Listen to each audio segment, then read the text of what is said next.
साहब, साहब आपने जो हमारे लिए किया कोई अपनों के लिए भी नहीं करता साहब। साहब वो हाँ साहब, हाँ साहब, वो मैं आपको कोई शिकायत का मौका नहीं दूंगा साहब। तो जो जैसे भी बोलेंगे मैं करूंगा ना साहब।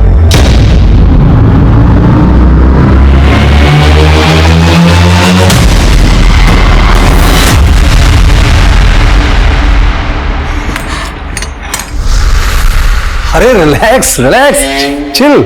हेलो, अरे हम प्रैक्टिस करते रहेंगे तो हो जाएगा। Practice makes a man perfect. देखिए, इतनी मुश्किलों से तो हम आपके नजदीक आए हैं। अब आपका ये खेल कहीं हमें फिर से जुदा ना कर दे। अरे तो हम थोड़ा ना मरेंगे, पर वो जो हमारे साथ आएगा ना वो मरेगा। तुम खाली पीछे से आना और फिर उसके बाद हम देख लेंगे। प्रभात जी, नहीं नहीं, हमें ये समझ नहीं आ रहा प्रभात जी। अरे बिना के लिए किसी का मर्डर करना, हम इसमें आपका साथ नहीं दे सकते। हमसे नहीं हो सकता। हम ऐसा नहीं करेंगे तो हम रास्ते पे आ जाएंगे, और तुम मेरी मदद नहीं करोगे तो कौन मदद करेगा मेरी?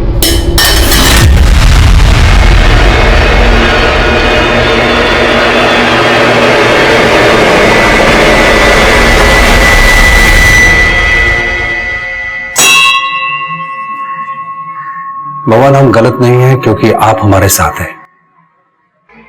आप मेरे साथ हैं ना?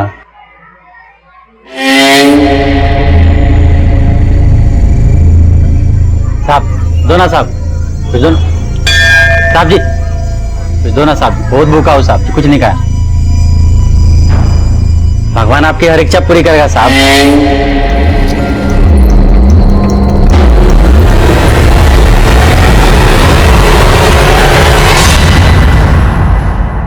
प्रॉब्लम सैंडल में नहीं मैडम, एक नंबर का आइटम है। अब इतना आप हिलडुल के चलेंगे तो सैंडल तो टूटेगा ना मैडम।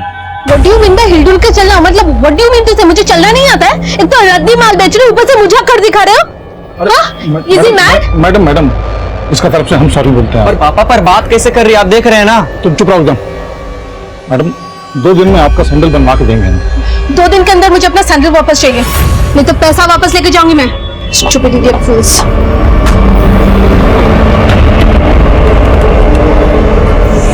भैया जरा सो समझाइए, कस्टमर से ऐसे बात करेगा? ये ऐसे पेश आएगा? तो आप समझा रहे हैं उसे, सुबह से माथा खराब करके रखा इसने। आप खड़े क्या हो? चाय बोलो चाचा के लिए। घनश्याम जी भैया, जाओ जाके चाचा की चाय लेकर आओ। तुमको बोला ना, तुम ले क्या जा।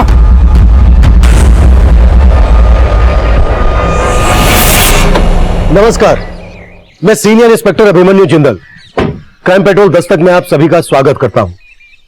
आज जो केस मैं आप लोगों के सामने रखने जा रहा हूं वो कहीं ना कहीं हर आम आदमी से जुड़ा है, जिसकी जिंदगी में अपराध कोसों दूर होता है, लेकिन एक भूल जिंदगी भर का पछतावा बन जाती है। जब कोई सही इंसान गलत राह पर होता है तो उसे समझने की एक दस्तक जरूर मिलती है, लेकिन जब कोई गलत को सही ठहराने की साजिश करता है तो उसके द्वारा उठाया गया हर कदम एक भयानक अंत की दस्तक दे रहा होता है।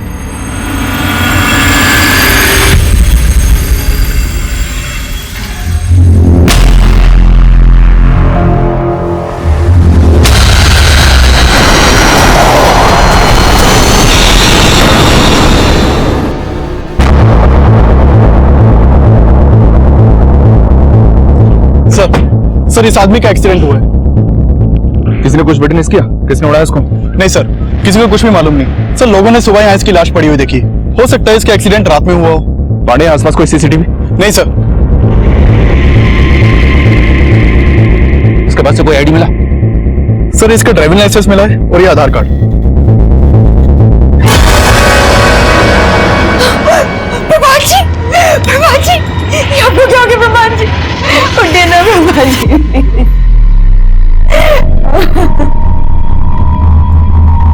प्रभात रात को 11 बजे दुकान से निकला था, तो देर रात फोन आया गायत्री का कि वो घर नहीं पहुंचा। हम ढूंढ ही रहे थे कि सुबह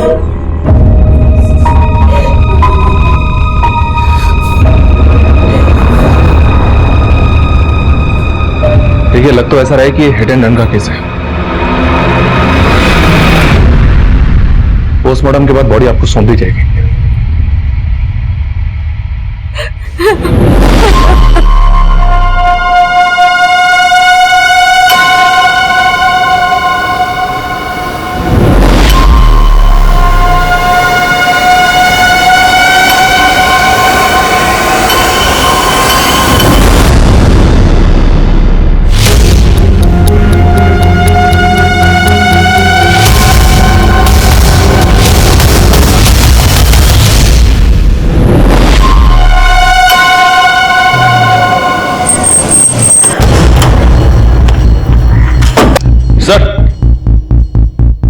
सर 16 मार्च को जो एक्सीडेंट का केस आया था उसके विक्टिम प्रभात की पोस्टमार्टम रिपोर्ट आ गई।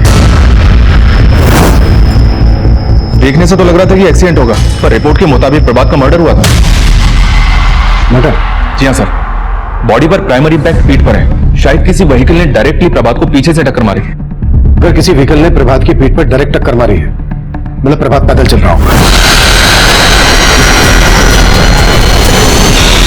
और cause of death head injury है। पहले प्रभात के सर पर किसी ब्लंट चीज से वार किया गया और फिर उसके सर को टायर से क्रश कर दिया गया और फिर बाइक को वहीं गिराकर क्राइम सीन क्रिएट किया गया, क्योंकि सर उसकी बाइक पर ऐसा कोई डेंट नहीं मिला जो ये साबित कर सके कि किसी गाड़ी ने उसकी बाइक को पीछे से टक्कर मारी।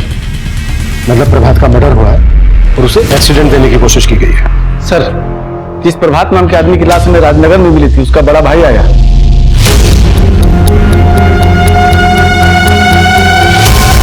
शास्त्री जी, शास्त्री जी। अरे गायत्री जी, आप यहाँ? शास्त्री जी, मैं आपसे मिलने आ रही थी। वो कहा ना, ऑफिस में तो आप मिलते नहीं है। अच्छा, बस हमको ये जानना था कि प्रभात जी के बीमा का पैसा कब तक मिलेगा? देखिए गायत्री जी, जब तक पुलिस से हमें ये सर्टिफिकेट नहीं मिल जाता कि प्रभात की मौत एक्सीडेंट की वजह से ही हुई थी, तब तक आपको वेट करना होगा। सर, हमको समझ नहीं आ रहा है कि कैसे कहें, हमको बहुत अजीब सा लग रहा है सर। देखिए, आपको जो भी कहना है आप बेझिझक होकर कहिए। सर, हमको लगता है कि वो लाश प्रभात का था ही नहीं सर। लेकिन सौरभ जी, बॉडी की शिनाख्त खुद आपने और प्रभात की बीवी ने की थी। सर, हमने नहीं की थी सर, गायत्री ने की थी सर। अगर आपको डाउट था तो ये बात आपने हमसे पहले क्यों नहीं कही? सर, गायत्री ने अचानक से इतना कुछ कह दिया सर, वहां कुछ कह नहीं पाए और बाद में हमने बात करने की कोशिश किया तो अजीब सा रवैया था सर उसका। जी भैया, आप प्रभात जी की आत्मा शांति की प्रार्थना की जगह कुछ भी बोले जा रहे हैं। लाश का चेहरा इतना बिगड़ा हुआ था और एकदम से मान लिया तुमने कि वो प्रभात हैं। कहना क्या चाहते हैं? हाँ, हम अपने पति को नहीं पहचानेंगे। सर, गायत्री उल्टा हमें सुनाने लगी सर, तो हमको लगा कि आप लोगों से ये बात छुपाना नहीं चाहिए सर। मर्डर? प्रभात जी का मर्डर हुआ? मर्डर हुआ है, लेकिन आपके जेठ सौरभ का कहना है कि जिस लाश की आपने शिनाख्त की थी वो आपके पति प्रभात की नहीं थी। वो तो हमको भी पहले यही बोल रहे थे, लेकिन साहब ये मर्डर का सुन के ना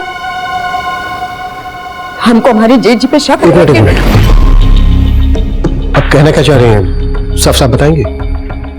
प्रभात जी को जरूर हमारे जेठ और उनके बेटे जितेंद्र ने मारा है। ये सब बोल के कि वो लाश हमारे पति की नहीं है, आपको भटका रहे हैं, कहानियां बना रहे हैं ताकि आप उन पे शक ना करें। वजह? मेरा मतलब, किस मकसद के लिए वो आपके पति प्रभात को मारेंगे? साहब, बाप बेटे दोनों की नजर थी प्रभात जी की दुकान पे। साहब, हम आपको बता रहे हैं कि इन दोनों की नीयत बिल्कुल अच्छी नहीं है। सर, ये नीयत में खोट निकाल के ये गायत्री को गेम कर रही है सर। हाँ साहब, हमें तो ये नहीं समझ में आ रहा कि चाची अचानक से हम पे ऐसा आरोप क्यों लगा रही है। हम बता रहे हैं सर, गायत्री कोई गेम कर रही है। सर, डेड बॉडी से जो कपड़े मिले थे वो प्रभात के ही थे और क्राइम सीन से जो बाइक मिली थी वो भी प्रभात की थी। चक्कर को समझ में नहीं आ रहा है, सौरभ की बात सही है या गायत्री का आरोप? सिंह, सबसे पहले लाश का डीएनए मैच करवाओ प्रभात के बेटे कमल के साथ। प्रभात की फैमिली और बिजनेस दोनों से जुड़ी हर बात पता करो। हमें दोनों पॉसिबिलिटीज पर काम करना है। क्या प्रभात का वाकई में मर्डर हुआ है? और अगर प्रभात का वाकई में मर्डर हुआ है तो ये एक साजिश है। तो इस साजिश का मकसद क्या हो सकता है?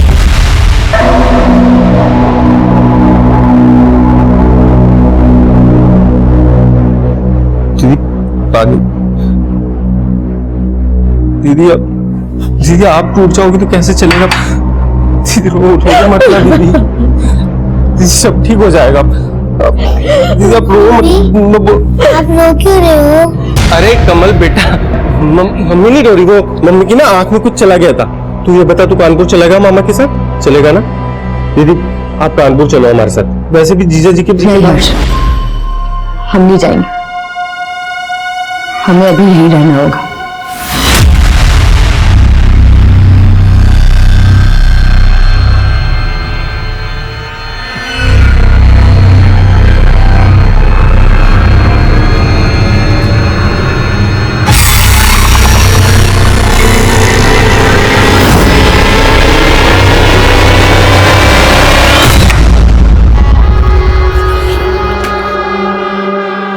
गायत्री मुझे लगता है सौरभ भैया को प्रभात की प्लानिंग की भनक लग गई है, इसलिए उन्होंने पुलिस को भड़काया।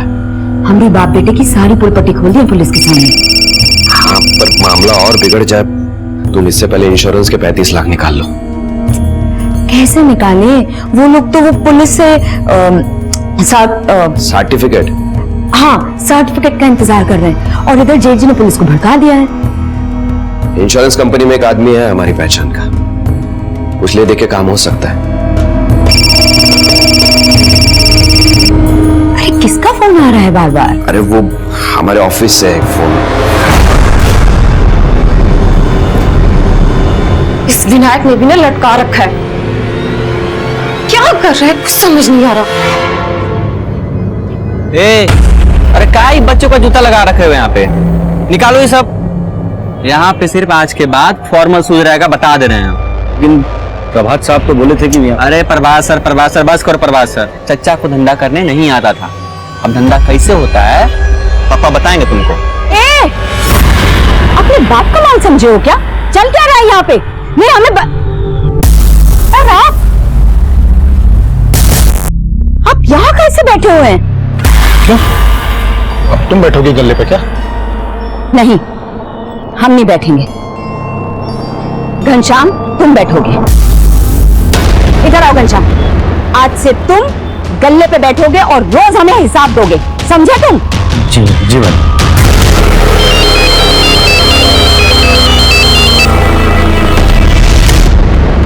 अरे काहे हमें इतना परेशान कर रहे हो आप? अरे परेशानी हमको हो रही है भाभी जी। पूरे 10 लाख रुपए लिए थे प्रभात ने। और एक बात बताइए, वो बीमा वाला पैसा नहीं मिला आपको अभी तक? नहीं मिला है। अगर मिल चुका होता तो हम आपको पैसे लौटा देते ना। लौटाना तो आपको पड़ेगा ही भाभी जी। वो बीमा वाले के पीछे पड़िए और पैसा निकलवाइए। सर, प्रभात की बीवी गायत्री, भाई और भतीजे के कॉल रिकॉर्ड्स में तो शक करने जैसा कुछ नहीं मिला, पर मैं प्रभात के सीए से मिला जो पिछले कई सालों से प्रभात की शू शॉप के अकाउंट्स देख रहा है। उसका कहना है कि कुछ महीनों से प्रभात की दुकान घाटे में चल रही थी। प्रभात ने कई लोगों से कर्जा भी ले रखा था। एक बात और सर, प्रभात ने सिर्फ 3 महीने पहले 35 लाख की एक टर्म इंश्योरेंस पॉलिसी ली थी। तो तुम्हें क्या लग रहा है, ये साजिश इंश्योरेंस पॉलिसी के 35 लाख रुपए निकालने के लिए रची गई थी? पक्का तो नहीं कर सकते सर, हो भी सकता है। इंश्योरेंस पॉलिसी के पैसे लेने के लिए कोई अपना मर्डर प्लान करे, ऐसे एंगल्स कई केसेस में देखने को मिलते हैं। इस केस में भी यही एंगल था। प्रभात ने वाकई में अपनी डेथ प्लान की थी। तो हम तो ना मरेंगे, अरे वो जो हमारे साथ आएगा ना वो मरेगा। लेकिन पोस्टमार्टम से यह साफ हो गया था कि एक्सीडेंट नहीं बल्कि मर्डर था। और यह मर्डर किसका हुआ था, यह खुलासा वाकई में हैरान कर देने वाला था। Sir DNA report. इस डीएनए रिपोर्ट के मुताबिक उस लाश का डीएनए प्रभात के बेटे कमल के डीएनए से मैच हो गया।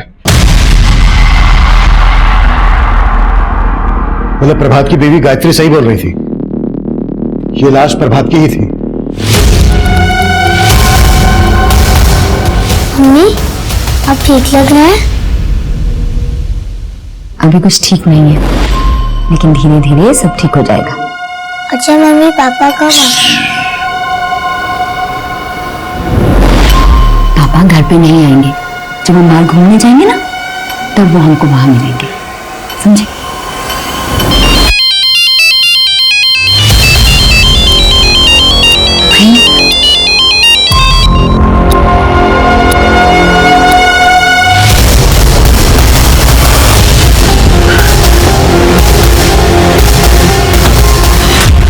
गायत्री जी, माफी चाहूंगा, हमने आप पर शक किया। दरअसल आप बिल्कुल सही कह रही थी, वो लाश आपके पति प्रभात की ही थी।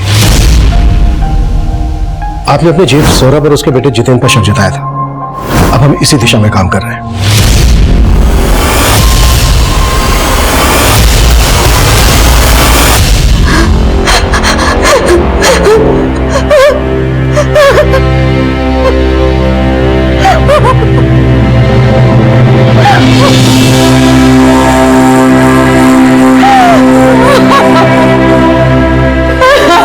क्या हुआ मम्मी, अब रो क्यों रही है? अब कोई भी नहीं है यहाँ।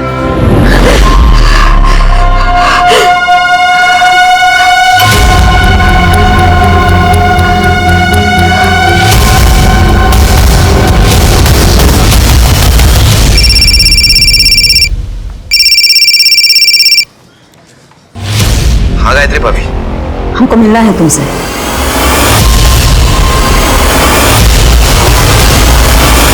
सिंह, अब हमारा फोकस क्लियर है। यह केस प्रभात की हत्या का ही है। अब हमें यह पता लगाना है कि प्रभात की हत्या के पीछे किसका और क्या मोटिव हो सकता है। फिलहाल सबसे बड़ा मोटिव तो सौरभ का ही दिख रहा है सर। इसके बेटे जितेंद्र के बारे में पता किया मैंने, एक नंबर का चर्सी है। 6 महीने पहले प्रभात ने सौरभ और जितेंद्र को नौकरी दी, तभी से प्रभात की दुकान घाटे में जा रही थी, पता किया मैंने। हो सकता है सर दोनों बाप बेटे मिलकर दुकान में घपला कर रहे हो। इस बात का पता प्रभात को चल गया और दोनों ने मिलकर प्रभात का गेम बजा दिया। सिंह, एक काम करो, बुलाओ बाप बेटे को। सब जितेंद्र तिवारी, सन ऑफ सौरभ तिवारी, तुम दोनों का गेम ठीक से समझ में नहीं आ रहा है मेरे। तूने कहा कि वो लाश प्रभात की नहीं थी, जबकि वो लाश प्रभात की ही थी। तेरे कपड़े का सारा चिट्ठा है मेरे पास। अब अगर तुम लोगों ने तनिक भी चालाकी की ना तो यही। नहीं सर, बता रहे हैं आपको। सर हम कह रहे हैं सर, ये चालाकी गायत्री ने की और करा रहा है सब विनायक। वो विनायक बहुत ही पहुंची हुई चीज है। चाची के साथ उसका चक्कर भी चल रहा है साहब। सर हमारा लड़का निकम्मा है लेकिन झूठा नहीं है सर। इसने अपनी आंखों से उन दोनों को खुद देखा है एक साथ में। क्या साहब, आप पता लगाएंगे तो खुद ही पता लग जाएगा साहब कि वो दोनों के बीच में क्या चक्कर चल रहा है साहब।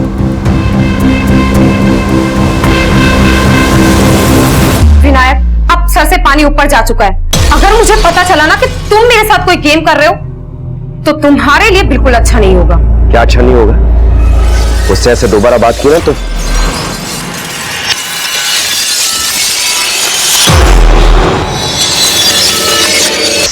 गायत्री भाभी, हमें लग रहा है पुलिस झूठ बोल रही है।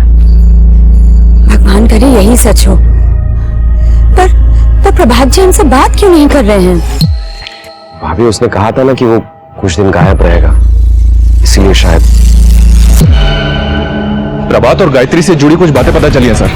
प्रभात की मौत के बाद से ही ये गायत्री इंश्योरेंस कंपनी के लगातार चक्कर लगा रही है। लेकिन जैसे इंश्योरेंस कंपनी को पता चला कि प्रभात का एक्सीडेंट नहीं उसका मर्डर हुआ था, इंश्योरेंस कंपनी ने गायत्री के क्लेम को होल्ड पर रख दिया।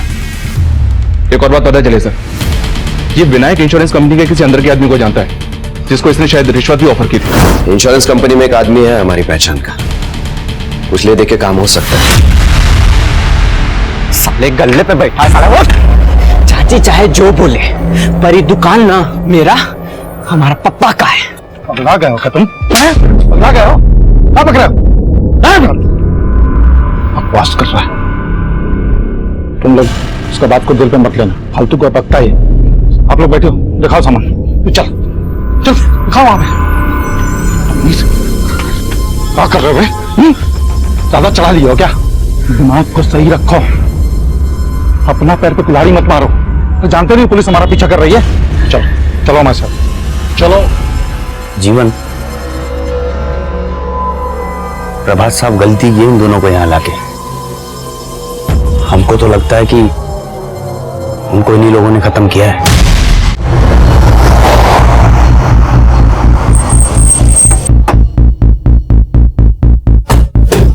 कुछ दिन पहले केस आया था मेरे पास, जिसमें एक पत्नी ने अपने प्रेमी के साथ मिलकर अपने पति को ऊपर पहुंचा दिया। आप ये सब बोलकर साबित क्या करना चाहते हैं हमें? वही जो आपने समझा, आपके और विनायक के बीच। देखिए, आप एक पतिव्रता पे शक करके ठीक नहीं कर रहे हैं। सर, प्रभात मेरा बहुत अच्छा दोस्त था, इसीलिए मैं गायत्री भाभी को मिलता रहता हूँ, और उनको यह संभालने वाला भी कोई नहीं है। और गायत्री को संभालते संभालते तूने प्रभात का मजाक बना के रख दिया आपने प्रभात जी की मौत का। पहले बोले कि बॉडी उनकी नहीं है, फिर आगे बोले कि बॉडी उन्हीं की है, और अब आप सोच रहे हैं कि हम खुद ही मार दें अपने पति को। अगर नहीं तो प्रभात की मौत के तुरंत बाद इंश्योरेंस पॉलिसी के पैसे लेने की इतनी जल्दी क्या थी आपको? अगर पॉलिसी के पैसे जल्दी मिल गए होते ना तो आप और विनायक कभी के रफू चक्कर हो गए होते। आप कुछ भी सोच रहे हैं सर। ए विनायक, चुप बिल्कुल। इंश्योरेंस का पैसा लेने के लिए जो हथकंडे तू अपना रहा है ना, वो सब पता है मैं। कैसे हथकंडे सर? मैं तो बस चाहता था कि गायत्री भाभी को इंश्योरेंस के पैसे जल्द से जल्द मिल जाए। आपको उसकी फाइनेंशियल हालत का अंदाजा भी है? अंदाजा है हमें, और सब समझ भी रहे। सब गलत समझ रहे हैं साहब, आप सब गलत समझ रहे। एक तरफ आप पीछे पड़े और दूसरी तरफ वो प्रेम हमारे पीछे पड़ा रहता है। ये प्रेम कौन है? जी वो प्रभात जी ने 10 लाख रुपए ब्याज पर लिए थे प्रेम से। उनकी मौत के बाद उस प्रेम ने जीना आराम कर दिया हमारा।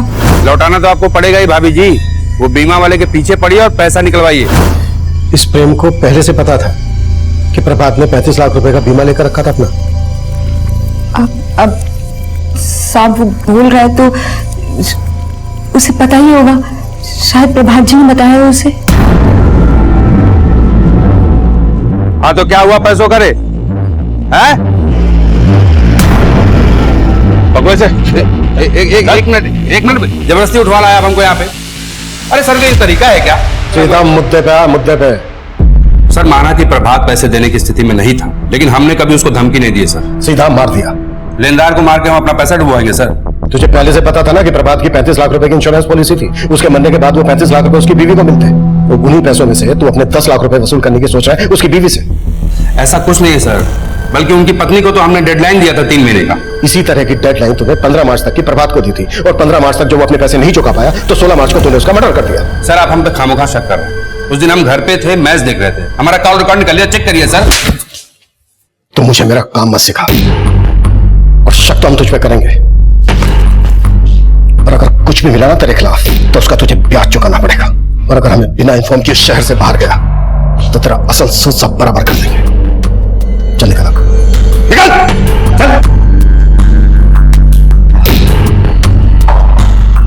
इसको जाने क्यों दिया सर? अपने तरीके से पूछताछ करते 2 मिनट में सब उगल देता। नहीं सिंह, इसे क्या बोलना है पहले से तैयारी करके आया है। प्रभात की मर्डर वाली रात की इसकी सारी एक्टिविटीज चेक करो, नजर रखो इस पर। साहब जी, साहब जी, साहब जी, साहब जी, साहब जी, साहब जी।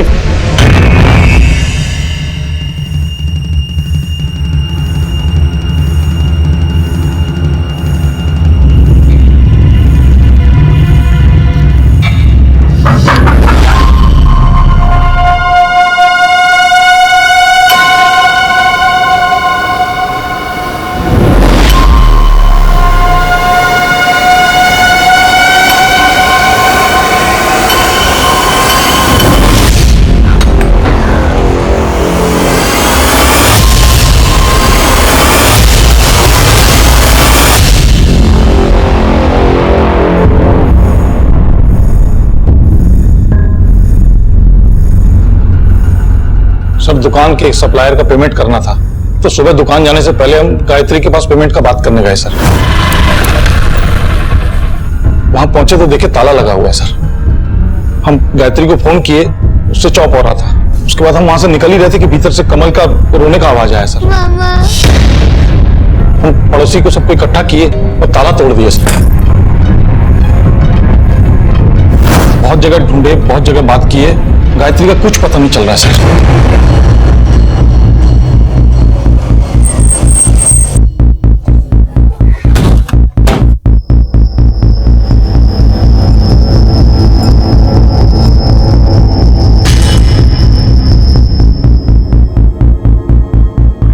कमल बेटा एक बात बताओ, रात को मम्मी से कोई मिलने आया था? आपने कुछ देखा, कुछ सुना? मम्मी ने हमें रात को ही सुला दिया था और जब हम सुबह उठे तो मम्मी नहीं मिलती। मम्मी कहाँ है? सर अंदर रूम में ये कुछ डॉक्यूमेंट्स मिले हैं सर। ये तो प्रभात के इंश्योरेंस के पेपर है। सर घर में कुछ भी सस्पिशियस नहीं मिला है, लेकिन सर गायत्री इस तरह से अपने बेटे को घर में बंद करके कहीं गायब हो जाएगी, चक्कर समझ में नहीं आ रहा है। सिंह, ये विनायक और गायत्री की चाल भी हो सकती है। शायद गायत्री अपने बेटे कमल को घर पर छोड़कर इसलिए गायब हुई होगी ताकि हमें लगे कि गायत्री खुद से गायब नहीं हुई है, बल्कि किसी ने उसे गायब किया है। सिंह, पड़ोसी से पूछताछ कर।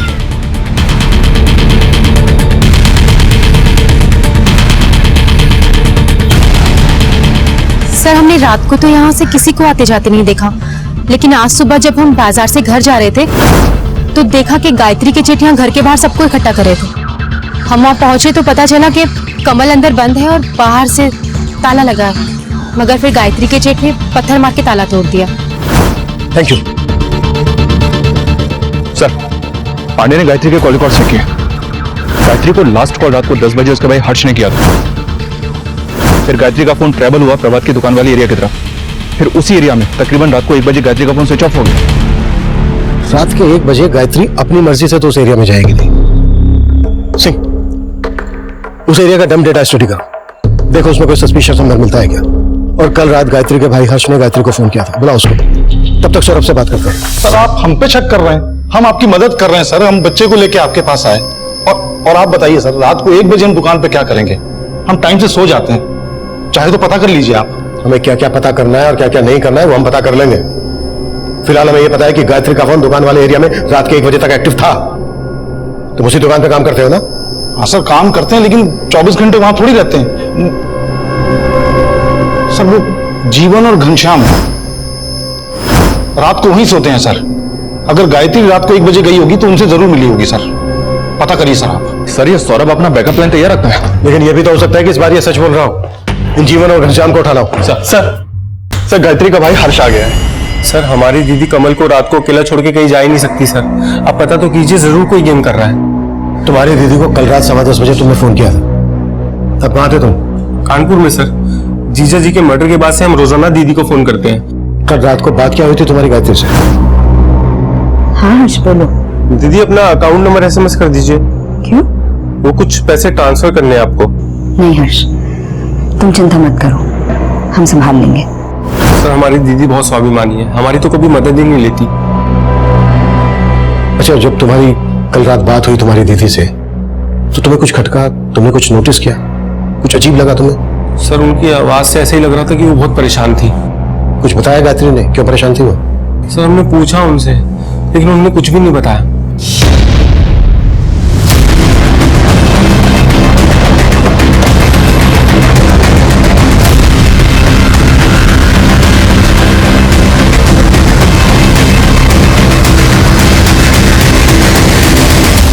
सब दुकान तो रात को 11 बजे बंद हो जाती है, इतनी रात को गायत्री भाभी वहां क्यों आएंगी? गायत्री का फोन वहीं दुकान के एरिया में बंद हुआ था और तुम दोनों दुकान पर ही सोते हो। अगर कुछ भी छुपा रहे हो, कुछ भी, तो अभी बता दो, नहीं तो यही काट दो। सर हम कुछ नहीं छिपा रहे हैं सर। माना कि हम सोते हैं दुकान में, लेकिन जितेंद्र भी तो आए दिन दुकान में आता रहता है ना जी। हाँ साहब, वो रोज रात को दुकान में आके नशा करता है। वो कल रात को भी 1 बजे के करीब आया था और फिर वो चला गया, लेकिन गायत्री भाभी को वहां नहीं देखा हम लोगों ने। सर गायत्री के घर के आसपास के एरिया का डम डेटा चेक किया। जिस रात गायत्री गायब हुई तब वहां विनायक का नंबर एक्टिव था और विनायक के नंबर से प्रभात के नाम पे रजिस्टर्ड एक दूसरे नंबर पे कॉल किया गया था। प्रभात का दूसरा नंबर? जी हाँ सर, यह नंबर चेन्नई में एक्टिव था लेकिन अब बंद है। चेन्नई में प्रभात का दूसरा नंबर कौन यूज कर रहा होगा? पता नहीं सर, कहानी को समझ में नहीं आ रही। सब समझ में आएगा सिंह।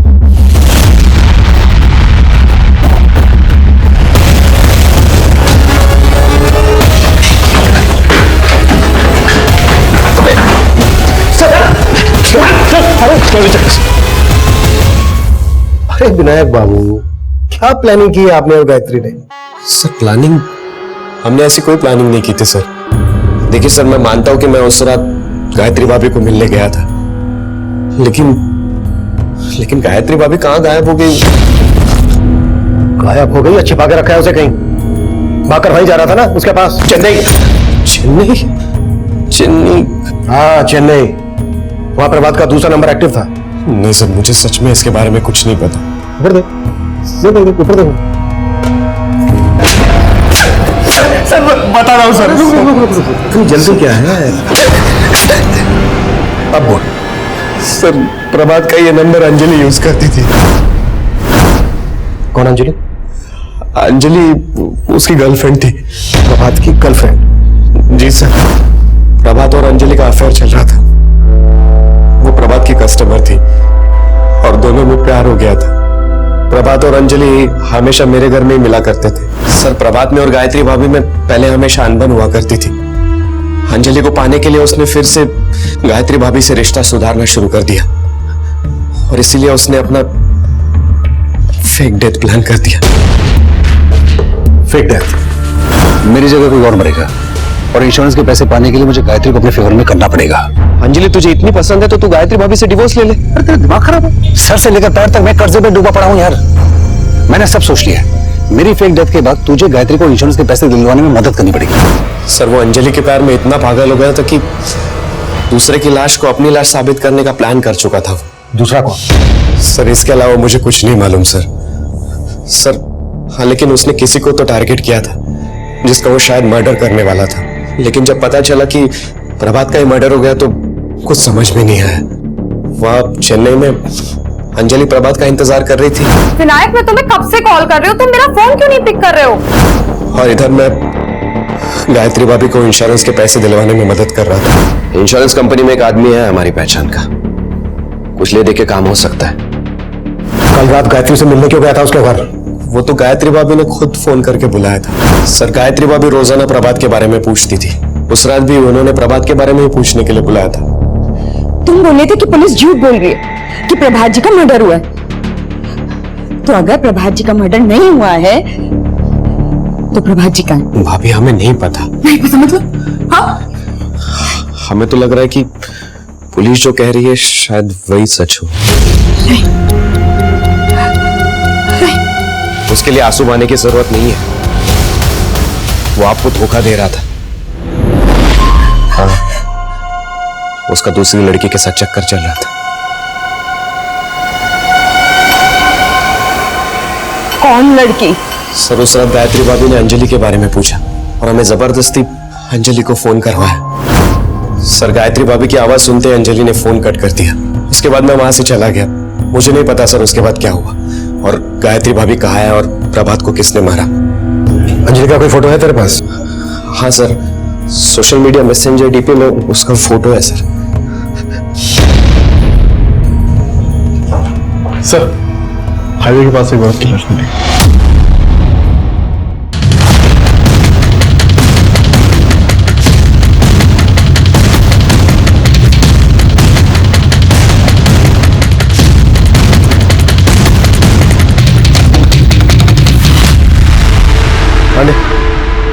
बॉडी पोस्टमार्टम के लिए भेजो और देखो आसपास कुछ मिलता है क्या। सर गायत्री का फोन बंद होता है प्रभात की दुकान के एरिया में और लाश मिलती है वहां से 10 किलोमीटर दूर यहाँ हाईवे के पास। मुझे तो ये विनायक का ही गेम लग रहा है सर, और ये भी हो सकता है कि प्रभात के मर्डर का प्लान अंजलि और विनायक दोनों ने मिलकर बनाया और इस बात का पता गायत्री को लग गया हो, इसलिए दोनों ने मिलकर गायत्री को मार दिया। हमें लग रहा था कि अंजलि इस गेम की मास्टर प्लानर है, लेकिन अपना फेक एक्सीडेंट प्लान करने वाला प्रभात इस केस का असली मास्टरमाइंड है। लेकिन उसका मर्डर कैसे हुआ, किसने किया, यह खुलासा चौंकाने वाला था। लेकिन इस केस की सबसे बड़ी विक्टिम गायत्री थी, जो अपने पति प्रभात के धोखे का शिकार हुई थी। गायत्री और प्रभात की आप बीती की गाज उनके बेटे कमल पर गिरी, जो अब अनाथ हो चुका है। प्रभात के बाद गायत्री का मर्डर किसने किया होगा, यह तब हमारे लिए पहेली बना हुआ था, जिसका जवाब हम अंजलि की तलाश में ढूंढ रहे थे। और अंजलि का गायब होने का खुलासा भी कोई कम चौंकाने वाला नहीं था।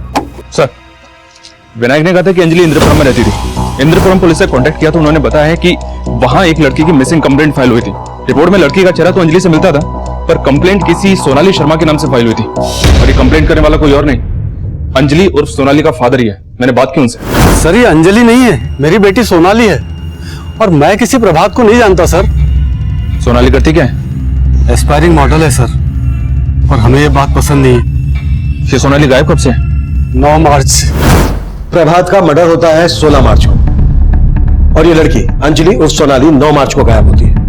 और विनायक जिस नंबर पर इस सोनाली को फोन करता है वो नंबर गायत्री के मर्डर वाली रात तक चेन्नई में एक्टिव था।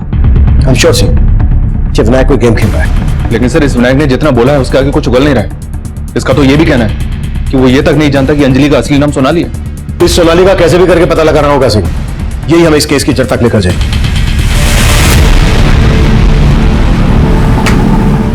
आजा, देखो तुम्हारे लिए क्या लाए हैं। टॉफी ले ले ले, पकड़ो। क्यों डरा रहे हो? अब इसे भी मारने का इरादा है क्या? इरादा तुम्हारा है आंटी, पापा ने तुम पे नजर रखने के लिए बोला है, कहीं चाचा चाची की तरह कमल को भी मार डाला तो। क्या सबको अपनी जैसा समझते हो? चलो निकलो यहाँ से, वरना अभी पुलिस को फोन कर दूंगी। सर पोस्टमार्टम रिपोर्ट के मुताबिक गायत्री की मौत गला दबा के हुई उस रात तकरीबन 12 बजे के आसपास। गायत्री का मर्डर होता है रात के 12 बजे और गायत्री का फोन प्रभात की दुकान वाले एरिया में बंद होता है रात के 1 बजे। मतलब साफ है सिंह, गायत्री के मर्डर के बाद उसका फोन पर्पसली उस एरिया में ले जाया गया। सर चेन्नई पुलिस ने सोनाली का पता लगा लिया है और उसे अरेस्ट भी कर लिया है। कल सुबह तक वो हमारी कस्टडी में होगी। गुड। सर ना मैंने प्रभात को मारा है और ना ही गायत्री को। सर मैंने कुछ नहीं किया। कुछ नहीं किया? नाम बदलकर एक शादीशुदा आदमी को अपने प्यार के जाल में फंसाया और उसे इतना बरगलाया कि वो अपनी सीधी सादी बीवी को छोड़कर तुम्हारे साथ भागने के लिए तैयार हो गया। बोलती है कुछ नहीं किया। और क्या क्या किया है? खुद बोलोगी या बुलवाए तुमसे? मीरा। सर मैं बता दूं, सर ये सब मैंने अपनी मर्जी से नहीं किया। मुझे हर्ष ने बोला था उसके जीजा जी को फंसाने के लिए।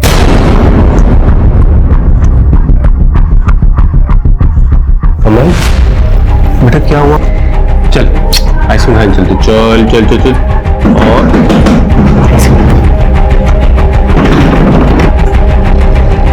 सर हमारा और सोनाली का अफेयर बहुत पहले से था।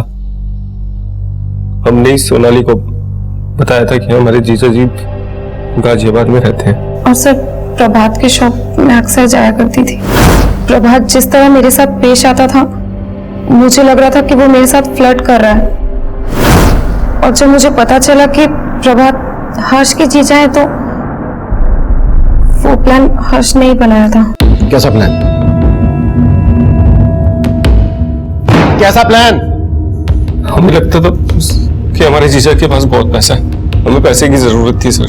और सोनाली को भी हमारे कहने पे सोनाली ने हमारे जीजा से अफेयर शुरू कर दिया। वाकई में आपका कलेक्शन बहुत अच्छा है। Thank you very much. You are welcome. आते रहिएगा। Yes sir.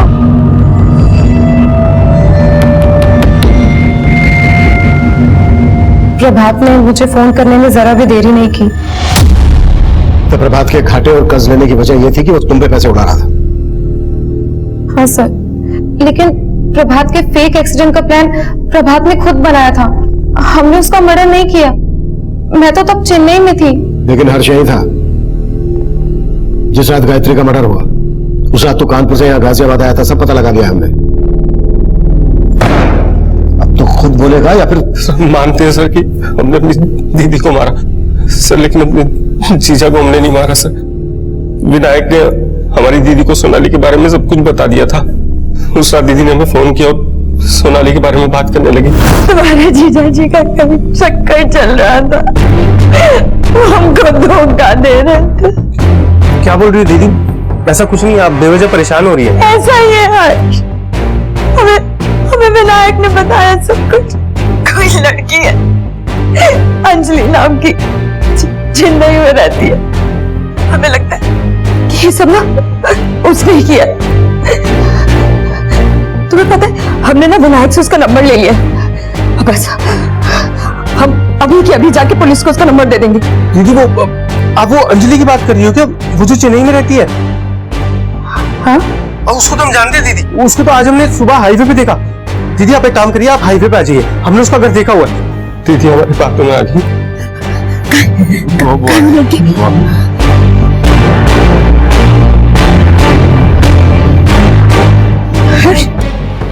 तो तुम अंधेरा जंगल में वो लड़की का है हर्ष?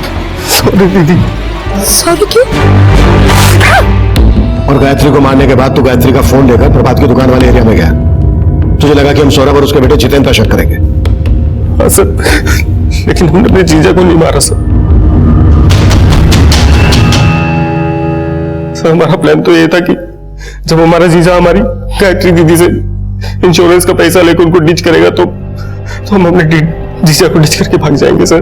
और तेरा जीजा प्रभात किसी और को डिच करके उसे मारना चाहता था। कौन था वो आदमी?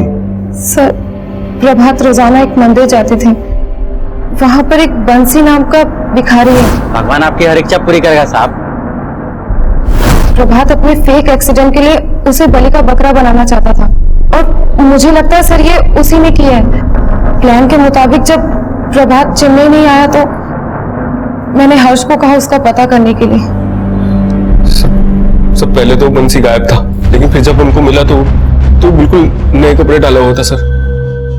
सच का पता करने के लिए हमारे से हाथापाई तक हुई, लेकिन वो भाग गया। सर हमें पक्का लगता है कि उस बंसी ने प्रभात को मारा है। जब उसे पता चला होगा कि प्रभात उसे मारना चाहता है तो उसने ही प्रभात को मार दिया होगा। हमने उस भिखारी को ढूंढने की कोशिश की, वो हमें नहीं मिला, गायब था। हमने उसके झोपड़े का पता लगाया तो हमें मालूम हुआ वहां उसने काफी पैसा छुपा कर रखा था। इससे पहले कि हम इन कड़ियों को ठीक से जोड़ पाते, हमें एक और चौंकाने वाली खबर मिली। सर, प्रतापनगर पुलिस को एक लाश मिली। लाश की शिनाख्त तो नहीं हो पाई, पर बंसी के स्केच से बहुत मैच करती है। इसकी बॉडी पर काफी ब्रांडेड कपड़े भी मिले। सिंह, इन कपड़ों पर जो टैग लगाया ना, इस टैग के बारकोड से यह पता लगाओ कि ये कपड़े कहां से बेचे गए और किसने खरीदे। Right sir. ये देखिए, नया माल दिखा रहे हैं आपको, फ्रेश एकदम।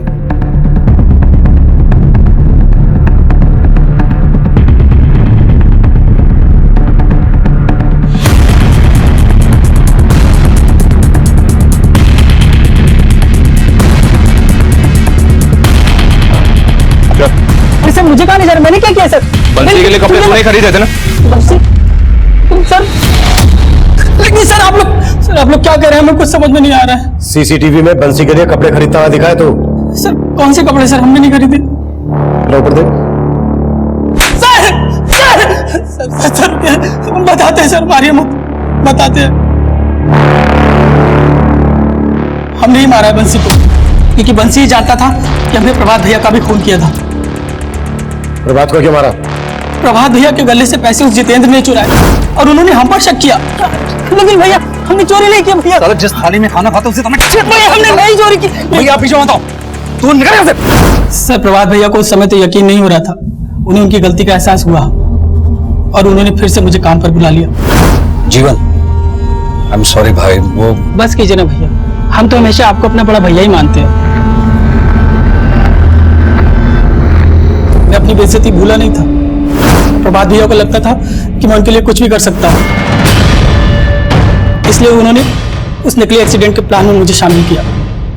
प्रभात भैया ने मुझे कहा था कि वो बंसी को रास्ते पर लाएंगे और उसको टेंपो के नीचे धक्का दे देंगे और मुझे उसे कुचलना था। प्रभात भैया का प्लान था कि बंसी के मर्डर को एक्सीडेंट दिखाया जाए, लेकिन मैंने प्रभात भैया के मर्डर को ही एक्सीडेंट दिखा दिया। बचा तो तू अब भी नहीं। बुरे काम का अंत हमेशा बुरा ही होता है, ये हम सब जानते हैं। अगर प्रभात ने उस वक्त गायत्री द्वारा दी गई दस्तक को महसूस किया होता, पीछे हट गया होता, तो शायद अंत इतना बुरा नहीं होता। दस्तक गायत्री को भी मिली थी। उसके पति का उसके साथ बर्ताव अच्छा नहीं था। अचानक से उसके पति का बर्ताव उसके साथ अच्छा हो जाना, इंश्योरेंस पॉलिसी के पैसे लेने के लिए षड्यंत्र रचना।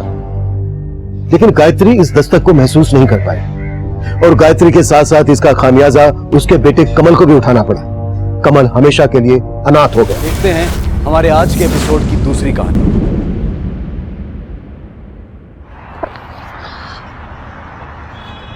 लोग अपनी सरल जिंदगी को बहुत ही कॉम्प्लिकेटेड बना लेते हैं, क्योंकि वो जरूरत से ज्यादा अपनी जिंदगी से उम्मीद लगा लेते हैं। नमस्कार, मैं senior inspector Ranjit Thakur, Crime Patrol Dastak में आपका स्वागत है।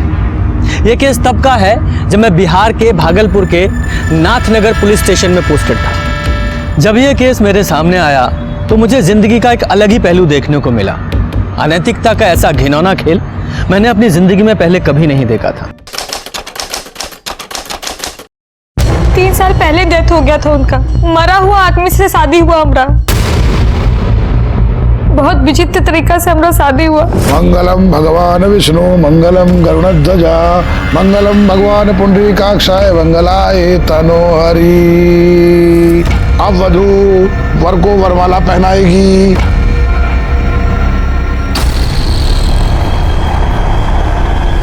ये लो बेटा। ये क्या हो रहा है? डाल दो बहू, डालो डालो डालो डालो। अब वर वधू को माला पहनाएगा। पहले आप लोग यहाँ पे स्पर्श कराइए, आप भी स्पर्श करिए। और विवाह संपन्न हुआ।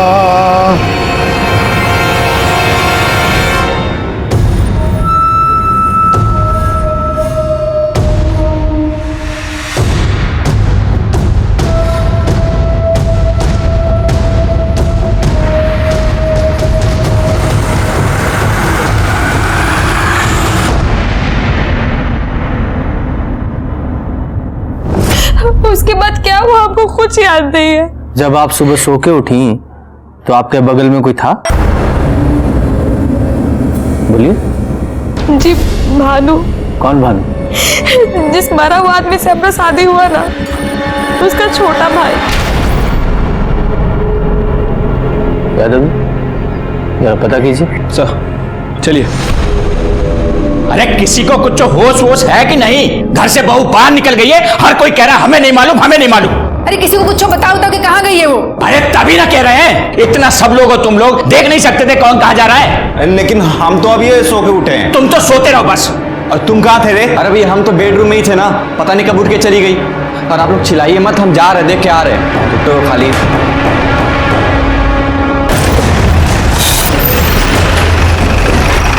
आइए साहब।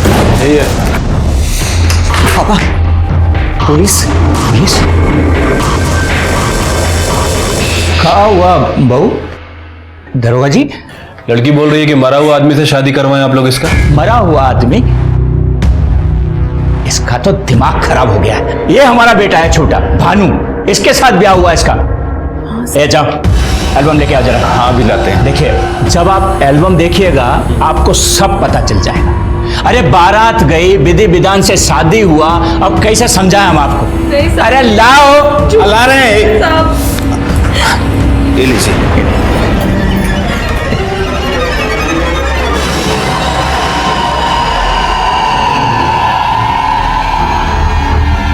और दिखाएं। साहब पगला गई है लड़की, भोरे भोरे बिना किसी को बताए पता नहीं कहाँ चली गई थी घर से। क्या है सब? वो जो लकड़ा खंबा को हम माला पहनाए थे वो। अरे बताए थे ना तुमको, घर का रिवाज है, ग्रह पीड़ा शांति के लिए सब करना पड़ता है। हाँ सर, पापा सही कह रहे बिल्कुल। इसकी शादी हमारे साथ हुई है। ठीक है, संभालिए अपनी बहू को।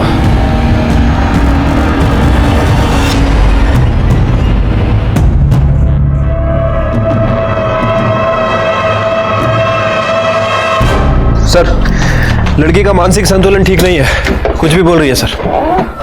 ठीक है। हेलो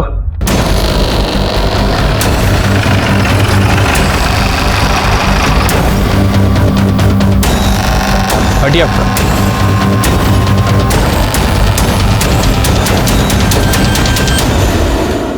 जलाया गया है सर। ऐसा ही लगता है। ये कुछ सूटकेस या ट्रॉली बैग जैसा लग रहा है। इसका मतलब हो सकता है इसे कहीं और मारा गया हो और यहाँ लाके जला दिया। हो सकता है किसी औरत या लड़की की लाश हो। लेकिन सर पता कैसे करें कि किसकी बॉडी है? यादव जी यही पुलिस का काम है, यही तो पता लगाना है। देखो कुछ और मिलता है क्या?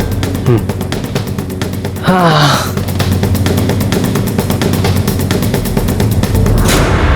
सर फोन मिला है। देखो कोई सिम कार्ड या मेमोरी कार्ड बचा है क्या इसमें? सर रीढ़ की हड्डी टूटी हुई है, मतलब किसी धारदार हथियार से वार किया गया है। और फॉरेंसिक रिपोर्ट के हिसाब से पहले मर्डर हुआ है, उसके बाद बॉडी को जलाया गया। साहब वो जो बॉडी पे सिम मिला था ये उसकी रिपोर्ट है और आधार कार्ड का कॉपी भी। ठीक है। मधु मिश्रा 23/17 इसकचक Bhagalpur, daughter of Prakash Mishra. Yadav ji sir आइए।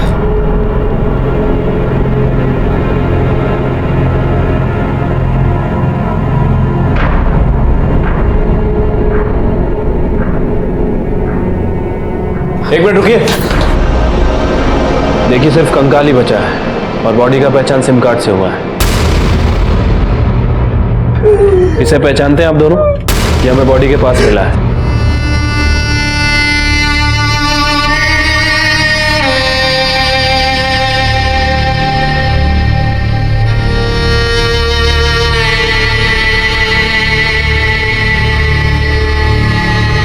ससुराल वाले मारे हैं उसको।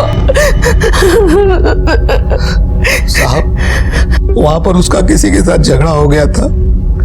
एक रोज फोन करके बताया उसने हम लोगों को। हाँ मधु बोल।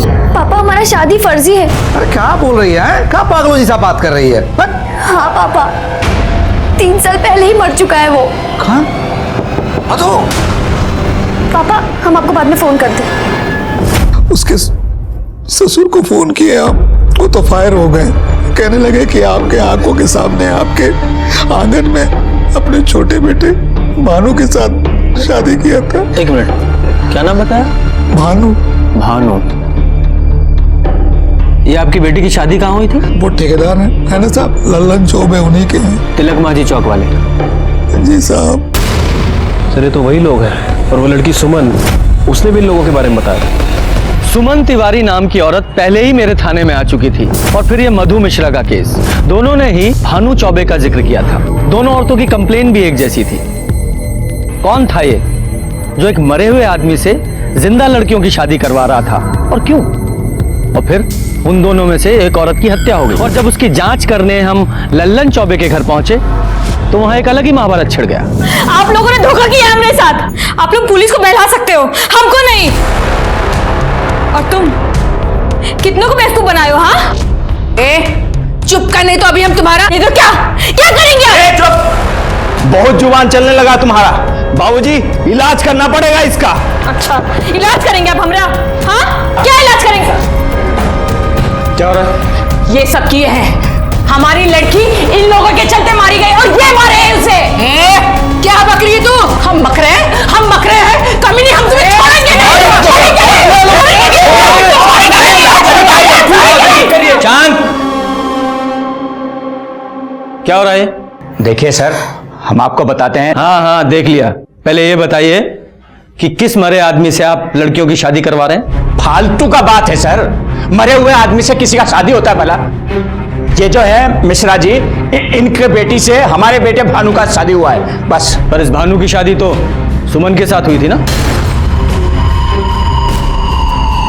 सुमन से पहले इससे शादी हुई थी, मिश्रा जी की बेटी से। हाँ सर, और इनकी बेटी शादी के दूसरे ही दिन भाग गई थी। ना ना सर, ऐसा कोनो बात नहीं है, ये एकदम झूठ बोल रहा है। अरे क्या झूठ बोल रहा है? अरे ये तो बताइए, हमारी बेटी का शादी किसके साथ हुआ है? काहे? तुम नहीं थी का मंडप में? हाँ, अरे तुमरे आंगन में तो भानु का शादी करवाए थे, और तुमरे घर में आए थे ना बारात सजाते जाके, भूल गई क्या? और तुम्हारे घर से ही बहू को विदा करा के ले गए थे, याद है कुछ की नहीं? वो सब नाटक था, ड्रामा था। सच तो ये है, इन लोगों ने किसी मरे हुए आदमी के साथ हमारी बेटी का ब्याह किया है, उसे टॉर्चर किया है और जलाकर मार डाला उसे। टॉर्चर किया है इन लोगों ने। झूठ बोली ना कर तो मुंह नोच लेंगे। शांत,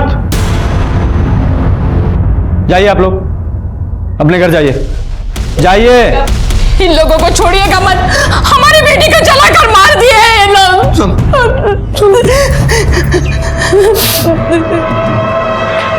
यादव जी चलिए।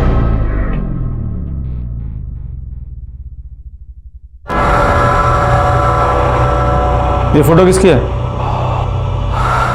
सर ये हमारे बड़के भैया थे, बद्री चौबे। 3 साल हुआ डेथ कर गए।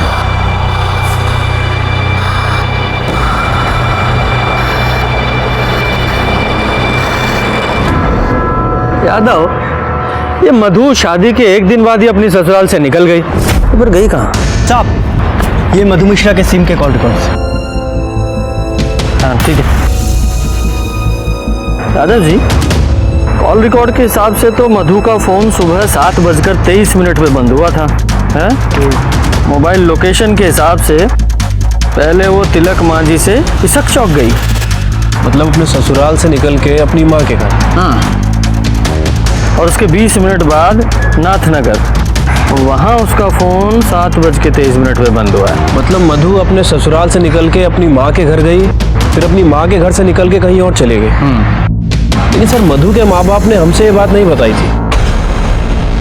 मतलब आप जो बोले कि मधु का आपको फोन आया, वो सब झूठ था?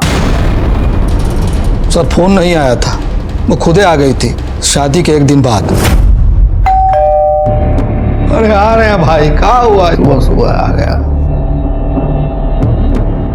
मधु, अरे कहा हुआ भाई? कहा बना रखा अपना हालत भाई? हाँ ये सब कहा हुआ? अभी अभी तो तेरा ब्याह हुआ और इतनी सुनी तू यहाँ क्या कर रही है और रो कहाँ रही है? कहा बात है? ये सब कहा है? हाँ पापा हमारी शादी फर्जी है। हमारी शादी एक मरे हुए आदमी के साथ हुई है। वो 3 साल पहले ही मर चुका था। अद्री चौबे, भानु का बड़ा भाई। ये क्या बोल रही है तू?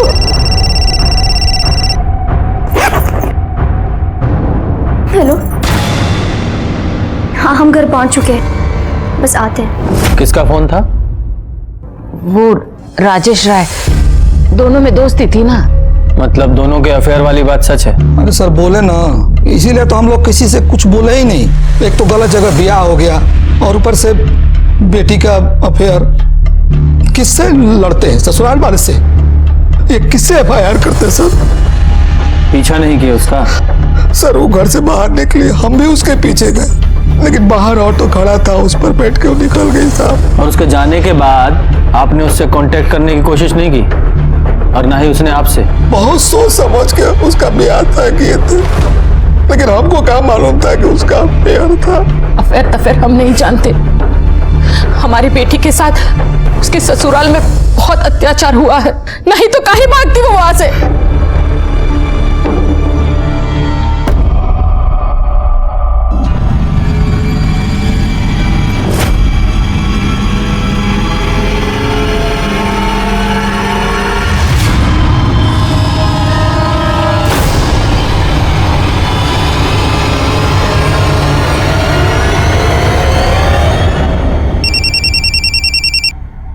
हेलो हेलो सर, मैं सिंटू बोल रहा हूँ।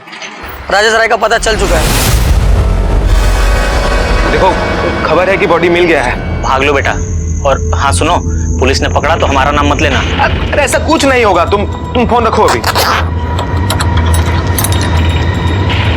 ये राजेश राय कहाँ रहता है? वो है ये। रुक।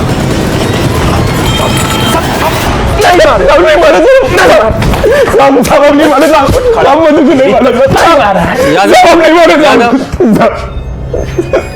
मारे साहब मधु को। शादी के एक दिन बाद ही वो भाग के तुम्हारे पास चली आई थी, उसके बाद से वो गायब? सब आई थी साहब, सब हम मारे नहीं उसको साहब।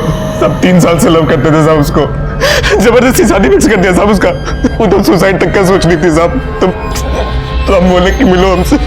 फिर सर शादी के एक रोज पहले हमसे आके मिली। राजेश प्लीज कुछ करो, हम नहीं रह सकते तुम्हारे बिना। घबरा काहे रही हो? देखो हमारे पास एक ऑप्शन है। हाँ? क्या? हम यहाँ से कलकत्ता निकल चलते हैं। कब? तुम हमको 1 दिन का टाइम दो, ठीक है? तो टिकट निकालना पड़ेगा और कुछ पैसे का भी जुगाड़ करना पड़ेगा ना। लेकिन कैसे हो सकता है? 8 बजे शादी है ना, हम 7 बजे तुम्हारे घर के पीछे वाली रोड पे तुम्हारा वेट करेंगे। तुम निकल आना, फिर वहां से स्टेशन और स्टेशन से कलकत्ता।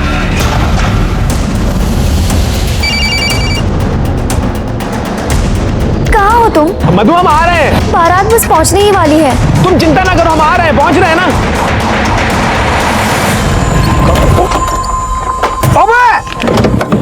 भैया गलती हो गया, देखिए। अरे जल्दबाजी में थे, देखिए गलती हो गया। आपका जो भी नुकसान होगा उसकी भरपाई हम कर देंगे। आप हमारा एड्रेस और फोन नंबर लिख लीजिए। अबे इतना मारेंगे ना कि मार के कनपट्टी लाल कर देंगे। चल 10,000 रुपए निकाल चल। अरे 10,000 किस बात का? 200 रुपए का मटकाट आता है, हम दे देंगे ना। बोल रहे हैं 200 रुपए में ठीक होता है। अरे हम बोल रहे हैं यार, हमसे 10,000 रुपए निकालते हैं। जाना देखिए, हमको कहीं पहुंचना है। देखिए बहुत बड़ा इमरजेंसी है, हमको जाना है, इंतजार कर रहा है। अरे हम कर देंगे सारा भरपाई। अरे मेकअप हुआ कि नहीं? बहुत ही प्यारी लग रही है, नजर ना लगे। अरे जल्दी करो भाई, सब लोग हैं, दरवाजे पर बारात लगने वाला। तुम चलो उसे सजने दो। चलो हाँ, जल्दी ले आओ उसे। आ जाओ। चलो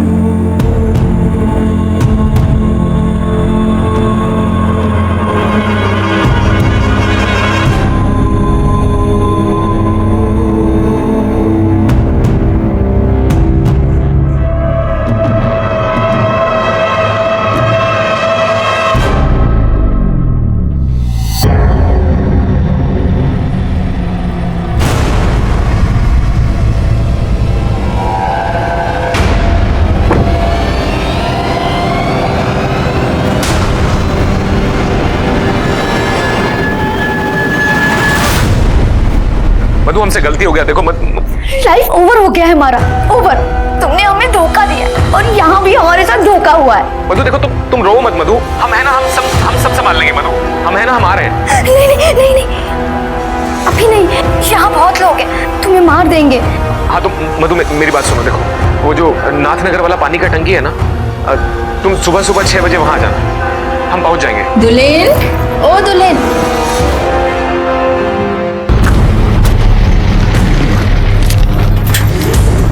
कहाँ लगे थे? रो मत।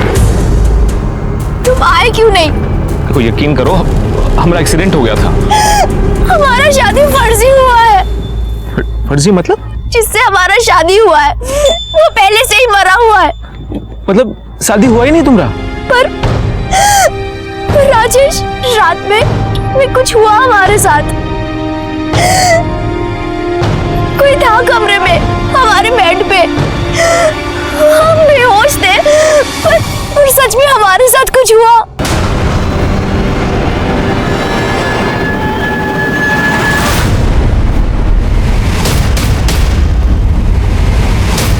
राजेश, तुम लौट जाओ। राजेश, क्यों? तुम घर लौट जाओ। राजेश, हम शाम में फोन करेंगे तुम्हें। राजेश, तुम मुझसे प्यार करते हो। राजेश, मतलब उसको छोड़ के तुम निकल गए? हाँ सर। ये भानु का दोनों लड़कियों से शादी हुआ था ना? हाँ सर। सर हमको लगता है कि असली खिलाड़ी ये भानु ही है। मतलब सर ये मधु ने राजेश को अपनी फर्जी शादी के बारे में बताया था, और फर्जी शादी नहीं बल्कि ये भी बताया था कि उसके साथ संबंध भी बनाए गए कोई नशे की दवा देकर। और राजेश के बयान के हिसाब से हमको लग रहा है कि ये चौबे फैमिली कोई ना कोई कांड की है। ये चौबे फैमिली जलेबी खिला रही है हमको। चौबे जी, आपकी दोनों बहुओं ने एक ही बात बताई थी, फर्जी शादी। साहब, उस दिन हम थोड़ा कंफ्यूज हो गए थे। शादी तो हमारी भानु से ही हुई है। हाँ साहब, उस दिन थोड़ा इसका माइंड ऑफ, मतलब मूड ऑफ हो गया था, इसलिए ऐसा बोल रही थी वो। पुलिस से ज्यादा होशियारी की ना तो यही मूड ऑफ कर देंगे, समझा? और तुम बयान से ही पलट गई? हाँ सर, जो बोल रही है सच ही बोल रही है, इसके साथ आप जोर जबरदस्ती नहीं कर सकते। कानून नाम का भी कोई चीज होता है। आवाज नीचे, पुलिस को कानून बताओगे? जादव जी,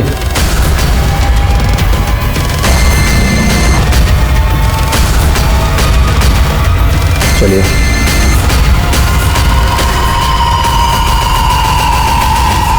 यादव जी, इस भानु के ना कॉल रिकॉर्ड्स निकलवाइए, ये जरूर कोई ना कोई कांड करके बैठा है। अच्छी खासी पोस्ट ऑफिस की नौकरी थी, उसका इंटरव्यू देने नहीं गए तुम? कौन सा भूत सवार हुआ है तुम पे ये बिजनेस करने का? और वैसे भी तुम्हें बिजनेस का कौन सा अनुभव है, बताइए? हम बाद में बात करते हैं तुमसे आके। हाँ, छोटे भाई को बिजनेस का भूत सवार हुआ है। अब तुम ये मत बोलना कि वो सही बोल रहा है। हाँ, क्या लेकर आया? सर आपका शक सही था।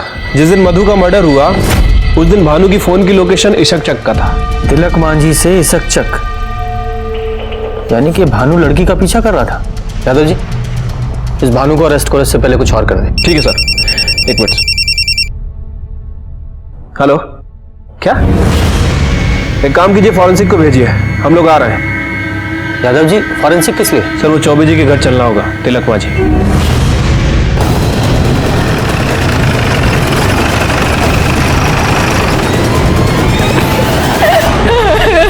क्या हो गया? पीछे चलो, पीछे। कौन मार के चला गया मेरी बहू को? अरे काहे रो रही हो तुम? चुप रहो।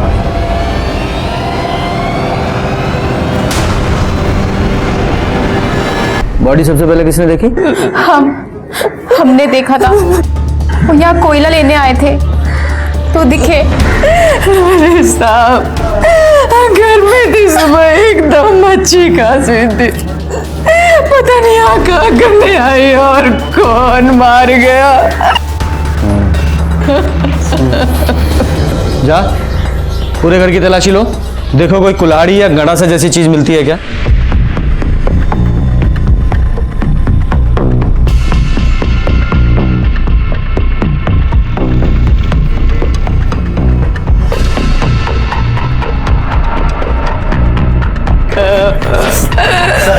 ये मिला।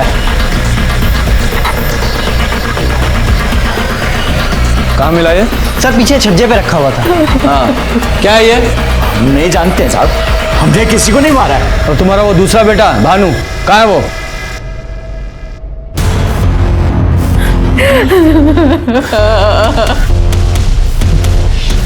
ये क्या हुआ मम्मी? दुल्हन चली गई बाबू। ये कैसे हुआ पापा? कहाँ थे तुम?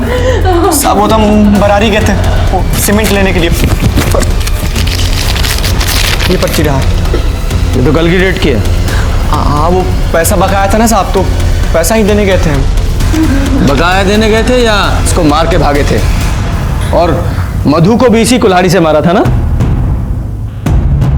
नहीं साहब, हमने किसी को नहीं मारा और ये तो हमारा है भी नहीं। अब बोलो ना आप। जीप में डालो इसे। देखो साहब, इसने किसी को नहीं मारा है, आप बिल्कुल गलत कर रहे हैं। अच्छा, मैं गलत बात कर रहा हूँ? पूछो इससे। 19 जून को जिस दिन मधु का मर्डर हुआ उसके पीछे गया था कि नहीं गया था? पापा हमने कुछ लेके जाओ इसे। देखे साहब, इसे छोड़ दीजिए। अरे इसने कुछ नहीं किया। शांत। ये कुल्हाड़ी लीजिए, इस पे फिंगरप्रिंट्स होंगे। उन फिंगरप्रिंट्स की रिपोर्ट मुझे जल्दी से जल्दी चाहिए। साहब हम बताते हैं। शादी के एक दिन बाद हमारे भोरे भोरे आंख खुल गए साहब।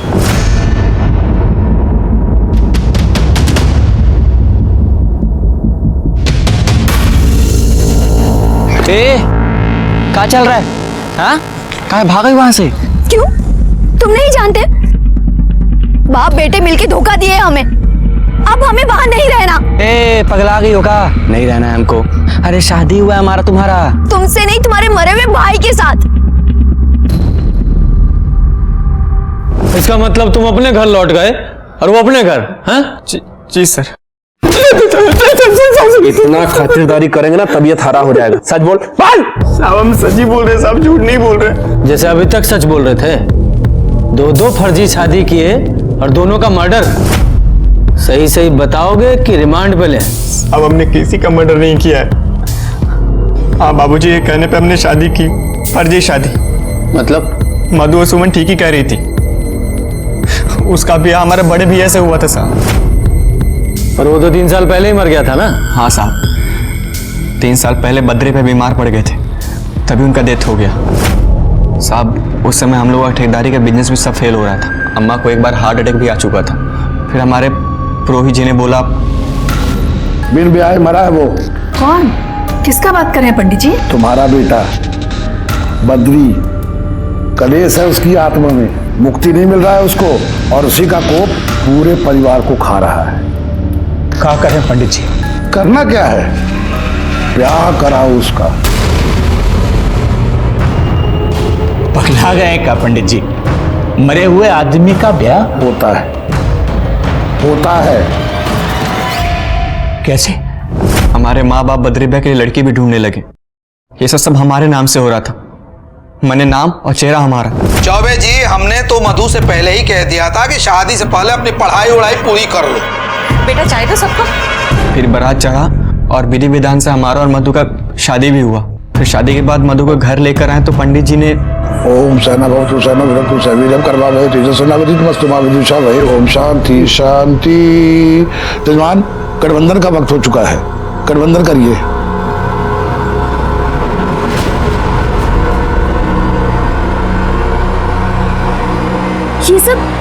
ये सब क्या हो रहा है? अरे कुछ नहीं बेटा, ये हमारे घर की रस्म है। इससे ना ग्रह पीड़ा शांत होती है, इसलिए तुम चिंता नहीं करो। जैसे जैसे पंडित जी बोल रहे हैं ना, वैसे वैसे करो।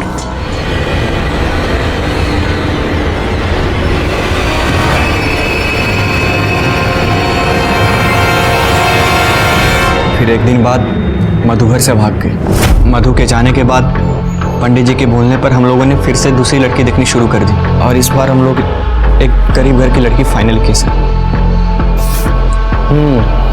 जो ज्यादा आवाज ना उठाए। एक बात बताओ, तुम लड़की के साथ सुहागरात मनाए कि नहीं? वो दरअसल हमें लड़की के बॉयफ्रेंड ने बयान दिया है कि तुम लड़की के साथ फिजिकल हुए थे? हमें नहीं मालूम साहब। अच्छा, तुमको मालूम ही नहीं है कि तुम लड़की के साथ सोए थे या नहीं? हमें उस कमरे तक जाने ही नहीं देते थे, बस सुबह सुबह भेज दिया जाता था हमें। भानु, दिमाग खराब है क्या तुम्हारा? तुम्हारे बड़े भाई की बहू है, कहाँ घुसे जा रहे हो? चलो जाओ जाओ, सो जाओ, जाओ चलो। माँ ने सुबह उठा दी और मधु के कमरे में भेज दिया। बाबूजी ने बोला कि जब मधु पूछे कि तुम कहाँ थे तो बोलना कि इधर ही बेडरूम में ही थे। और सुमन, उसके साथ भी यही सब किया ना तुम लोगों ने? जी, पर वो भागी नहीं। हाँ, क्योंकि वो थाने आ गई थी इसलिए उसे भी मार दिया। सर हमने किसी को नहीं मारा सर। तो किसने मारा? तुम्हारे उस जाहिल बाप ने कि तुम्हारी अम्मा ने? तुम्हारे घर से कुल्हाड़ी मिली है और उसके फिंगरप्रिंट्स की रिपोर्ट बस आने वाली है। सर आपको जो जांच कराना ना करा लीजिए, पर सच बात यही है कि हमने किसी को नहीं मारा। फिर वो फर्जी शादी और वो शादी जो तुम्हारे मरे हुए भाई से हुई थी, वो सब दोनों लड़कियों को कैसे मालूम हुआ? वो हमने बता दिया था सर। खेल हो रहा है हमारे साथ। बियाह की बेदी पे हम बैठे हैं और शादी पर कपैया का, जिसको मरे हुए 3 साल हो गया। सारा समझ में नहीं आता कि हम क्या करें।